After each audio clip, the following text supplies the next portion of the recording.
జనరల్‌గా ఒక రాజకీయ నాయకుడికి మీడియానో, సోషల్ మీడియానో జాకీలు పెట్టి లేపే ప్రయత్నాలు చేస్తూనే ఉంటాయి. అయితే ఆ నాయకుడి నాలెడ్జ్ ఒక 50% ఉంటే, ఈ మీడియా జాకీలు పెట్టి లేపడంలో మరొక 50% అనేది కలిసి వస్తుంది. కానీ నాయకుడి నాలెడ్జే జీరో అయినప్పుడు మనం ఎన్ని జాకీలు పెట్టినా లేచే ప్రసక్తే ఉండదు.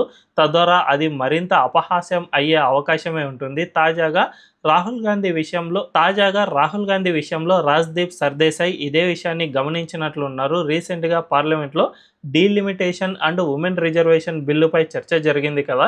ఈ బిల్లుపై రాహుల్ గాంధీ మాట్లాడుతూ ఎక్కడో అమెరికాకు సంబంధించిన ఎప్‌స్టీన్ ఫైల్స్‌ని ఇక్కడ తీసుకొచ్చే ప్రయత్నం చేశాడు. దీనిపై రాజ్‌దీప్ సర్దేశాయ్ తీవ్ర స్థాయిలో ఆగ్రహం వ్యక్తం చేశారు. రీసెంట్‌గా ఆయన చేసిన ఒక వీడియోలో అసలు రాహుల్ గాంధీ ఎందుకు ఈ ఎప్‌స్టీన్ ఫైల్స్‌ను ఇందులో తీసుకొచ్చే ప్రయత్నం చేశాడు?